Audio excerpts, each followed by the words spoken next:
सकता हूं। नमस्कार। मेरे प्यारे देशवासियों और विश्व समुदाय के सभी परिवारजन, कुछ दिनों बाद 1 दिसंबर से भारत G20 की अध्यक्षता करेगा। भारत के लिए एक ऐतिहासिक अवसर है। आज इसी संदर्भ में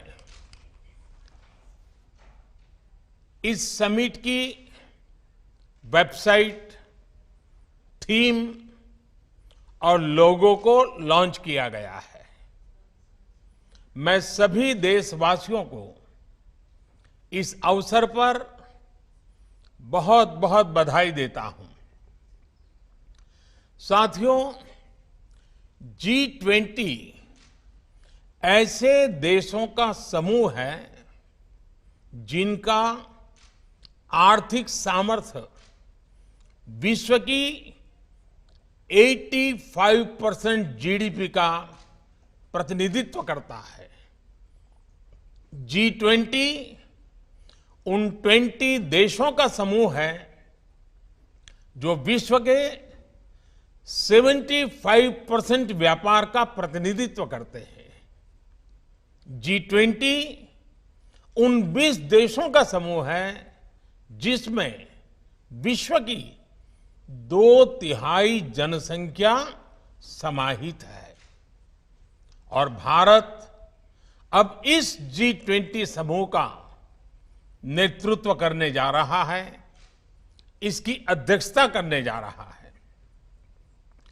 आप कल्पना कर सकते हैं कि आजादी के अमृत काल में देश के सामने ये कितना बड़ा अवसर आया है। ये हर भारतवासी के लिए गर्व की बात है, उसका गौरव बढ़ाने वाली बात है। और मुझे खुशी है कि G20 समिट को लेकर भारत में होने जा रहे इससे जुड़े आयोजनों को लेकर उत्सुकता और सक्रियता लगातार बढ़ रही है। आज जो ये लोगो लॉन्च हुआ है, उसके निर्माण में भी देशवासियों की बड़ी भूमिका रही है।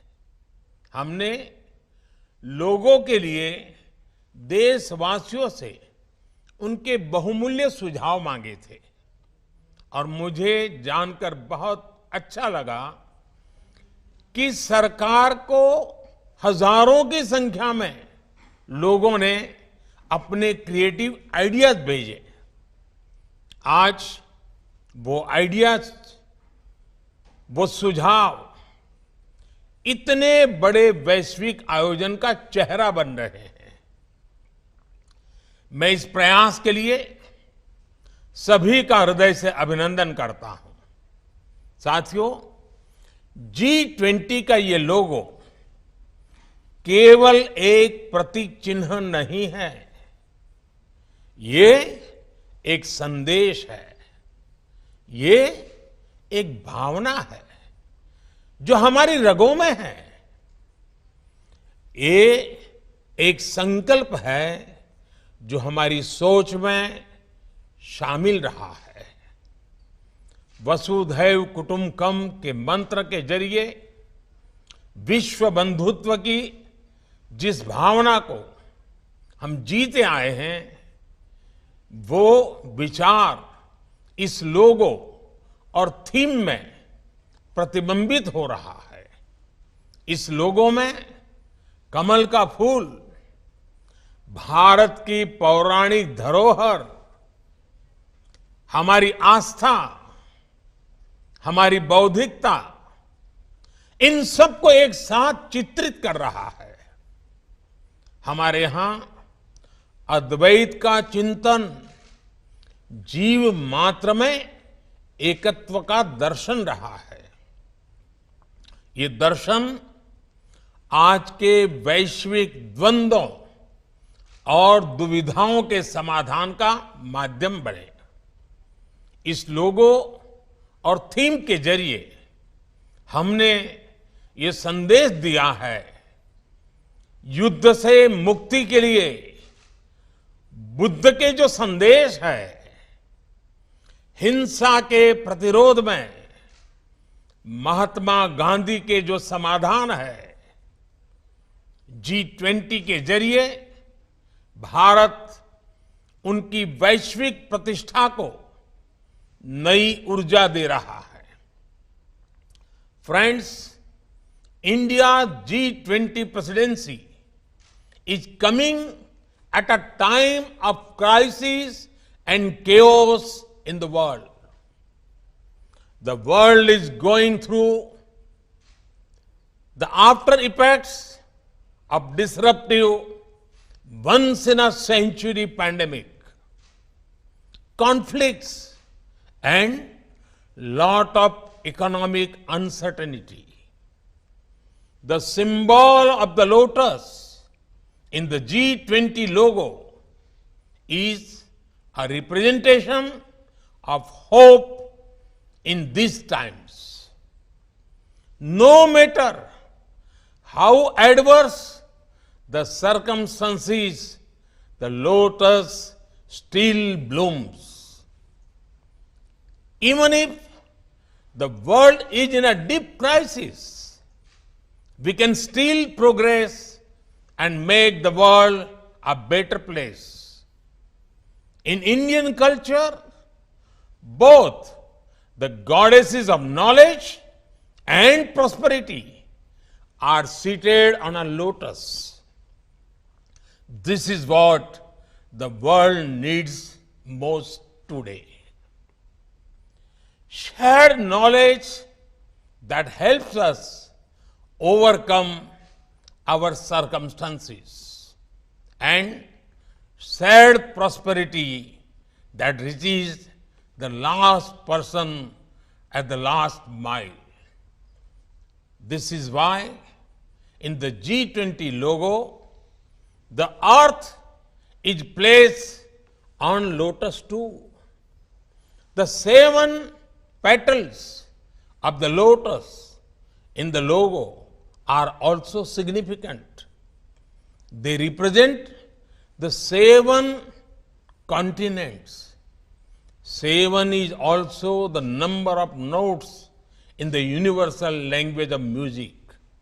In music, when the 7 notes come together, they create perfect harmony. But each note has its own uniqueness. Similarly, G20 aims to bring the world together in harmony while respecting diversity.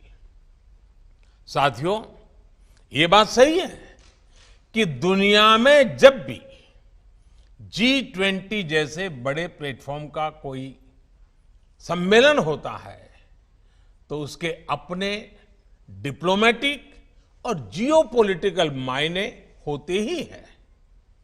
ये स्वाभाविक भी है, लेकिन भारत के लिए ये summit केवल एक डिप्लोमेटिक मीटिंग नहीं है। भारत इसे अपने लिए एक नई जिम्मेदारी के रूप में देखता है। भारत इसे अपने प्रति दुनिया के विश्वास के रूप में देखता है। आज विश्व में भारत को जानने की, भारत को समझने की एक अभूतपूर्व जिज्ञासा है। आज भारत का नए आलोक में अध्ययन किया जा रहा है। हमारी वर्तमान की सफलताओं का आकलन किया जा रहा है। हमारे भविष्य को लेकर अभूतपूर्व आशाएं प्रकट की जा रही हैं। ऐसे में ये हम देशवासियों की जिम्मेदारी है कि हम इन आशाओं, अपेक्षाओं से कहीं ज्यादा बेहतर करके दिखाएं।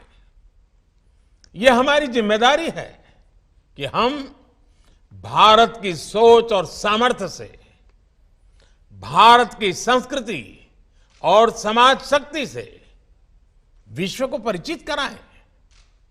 ये हमारा दायित्व है कि हम अपनी हजारों वर्ष पुरानी संस्कृति की बौद्धिकता और उसमें समाहित आधुनिकता से विश्व का ज्ञानवर्धन करें। जिस तरह हम सदियों और सहस्त्राब्दियों से जय जगत के विचार को जीते आए हैं, आज हमें उसे जीवंत कर आधुनिक विश्व के सामने प्रस्तुत करना होगा। हमें सबको जोड़ना होगा, सबको वैश्विक कर्तव्यों का बोध कराना होगा। विश्व के भविष्य में उनकी अपनी भागीदारी के लिए जागृत करना होगा, प्रेरित करना होगा। साथियों, आज जब भारत G20 की अध्यक्षता करने जा रहा है, तो ये आयोजन हमारे लिए 130 करोड़ भारतीयों की शक्ति और सामर्थ्य का प्रतिनिधित्व है। आज भारत इस मुकाम पर पहुंचा है, लेकिन इसके पीछे हमारी हजारों वर्षों की बहुत बड़ी यात्रा जुड़ी है, अनंत अनुभव जुड़े हैं। हमने हजारों वर्षों का उत्कर्ष और वैभव भी देखा है। हमने विश्व के सबसे अंधकारमय दौर भी देखे हैं। हमने सदियों की गुलामी और अंधकार को जीने के लिए मजबूर भरे दिन देखे हैं। कितने ही आक्रांताओं और अत्याचारों का सामना करते हुए भारत ने एक जीवंत इतिहास को समेटे हुए आज यहां तक पहुंचा है। वो अनुभव आज भारत की विकास यात्रा में उसकी सबसे बड़ी ताकत है। आजादी के बाद हमने शून्य से शुरू करके शिखर को लक्ष्य करके एक बड़ी यात्रा शुरू की। इसमें आजादी के बाद के पिछले 75 वर्षों में जितनी भी सरकारें रही, उन सभी के प्रयास शामिल है। सभी सरकारों और नागरिकों ने अपने अपने तरीके से मिलकर भारत को आगे बढ़ाने का प्रयास किया। हमें इसी स्पिरिट से आज एक नई ऊर्जा के साथ पूरी दुनिया को साथ लेकर आगे बढ़ना है। साथियों, भारत की हजारों वर्ष पुरानी संस्कृति ने हमें एक और बात सिखाई है।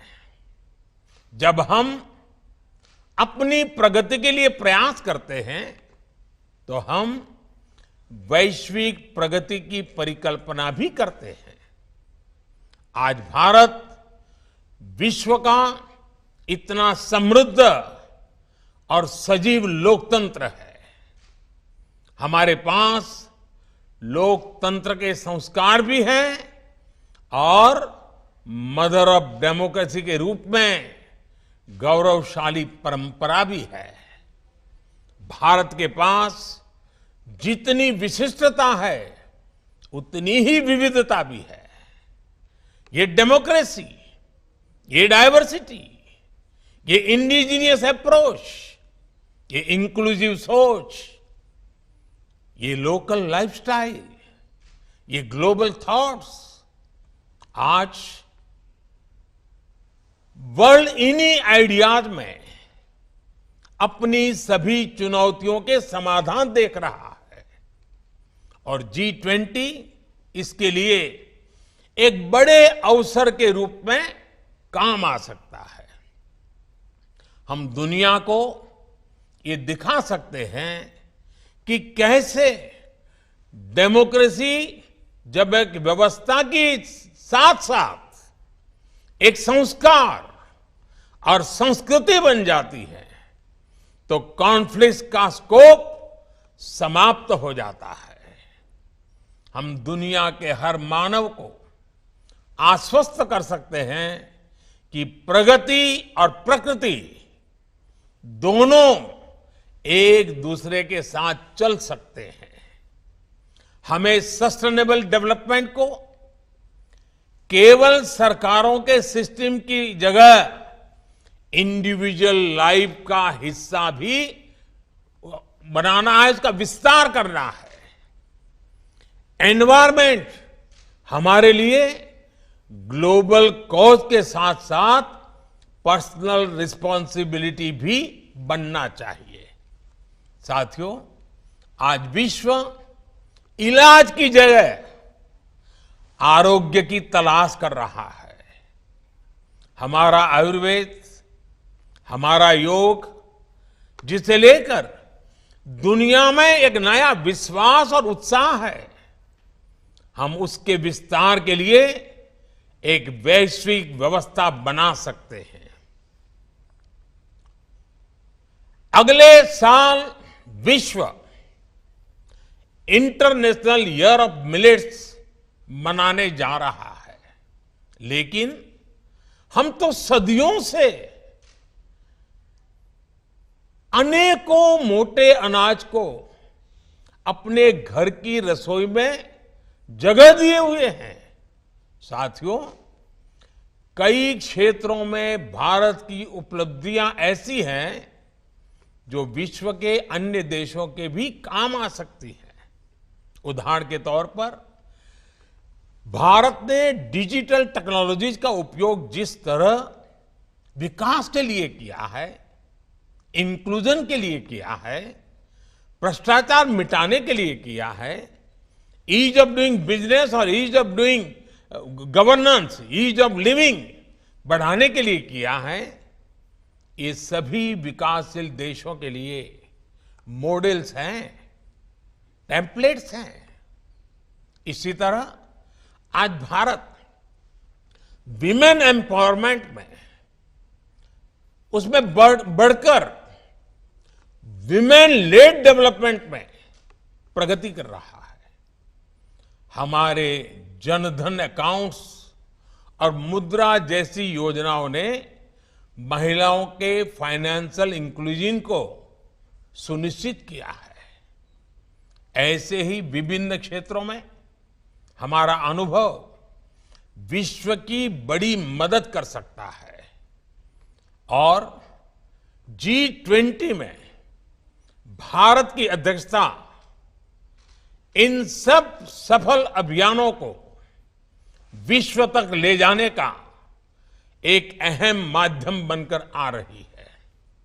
साथियों, आज का विश्व सामूहिक नेतृत्व की तरफ बहुत आशा से देख रहा है, चाहे वो G7 हो, G77 हो या फिर UNGA हो।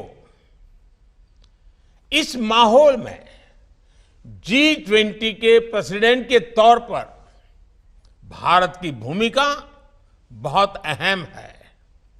भारत एक और विकसित देशों में से घनिष्ठ रिश्ते रखता है और साथ ही विकासशील देशों के दृष्टिकोण को भी अच्छी तरह से समझता है, उनकी अभिव्यक्ति करता है।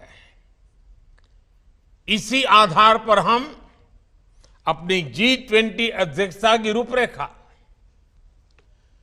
ग्लोबल साउथ के उन सभी मित्रों के साथ मिलकर बनाएंगे जो विकास के पथ पर दशकों से भारत के सहयात्री रहे हैं।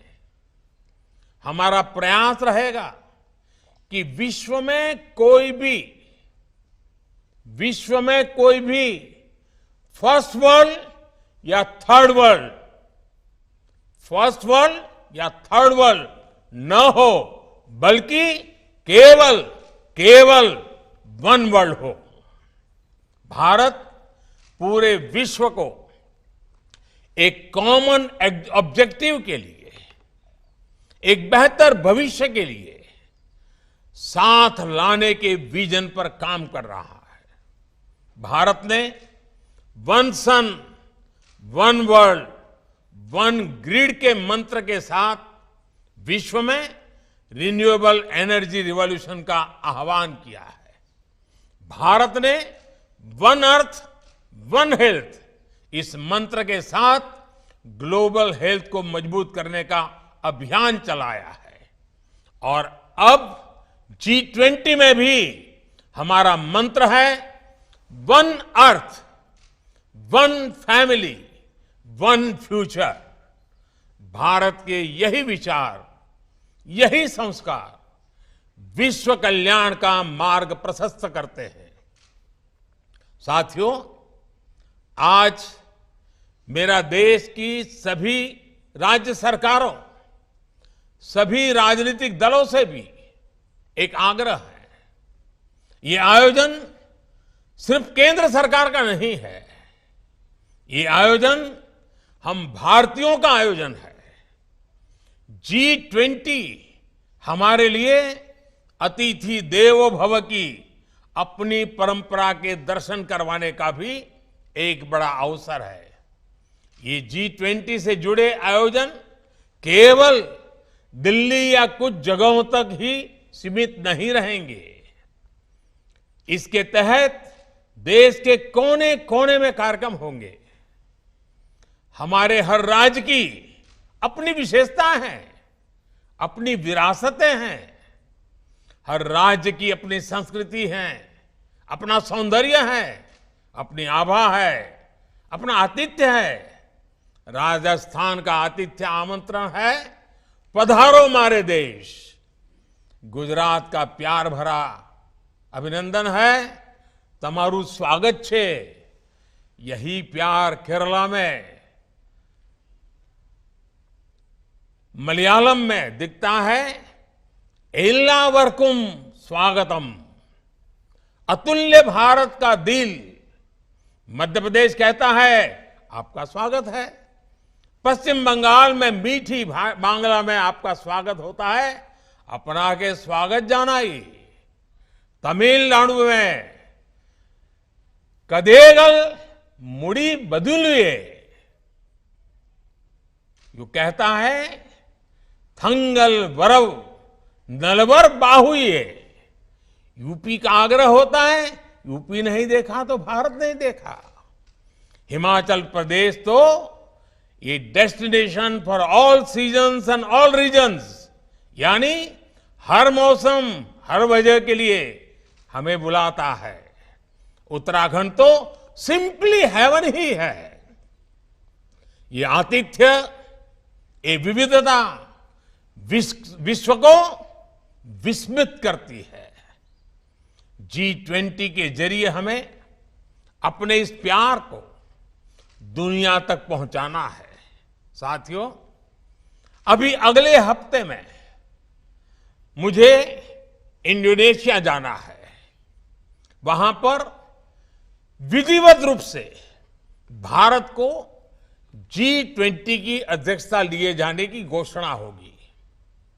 मैं देश के सभी राज्यों से, सभी राज्य सरकारों से भी आग्रह करता हूं, वो इसमें अपने राज्य की भूमिका का ज्यादा से ज्यादा विस्तार करें। इस अवसर का अपने राज्य के लिए लाभ उठाएं। देश के सभी नागरिक, बुद्धिजीवी भी इस आयोजन का हिस्सा बनने के लिए आगे आए। अभी लॉन्च हुई वेबसाइट पर आप सभी इसके लिए अपने सुझाव भेज सकते हैं, अपने विचार प्रकट कर सकते हैं। विश्व कल्याण के लिए भारत कैसे अपनी भूमिका को बढ़ाए, इस दिशा में आपके सुझाव और साझेदारी G20 जैसे आयोजन की सफलता को नई ऊंचाई देंगे। मुझे विश्वास है ये आयोजन न केवल भारत के लिए यादगार रहेगा, बल्कि भविष्य भी विश्व के इतिहास में इसका आकलन एक महत्वपूर्ण अवसर के रूप में करेगा। इसी कामना के साथ आप सभी को एक बार फिर हार्दिक शुभकामनाएं। बहुत बहुत धन्यवाद।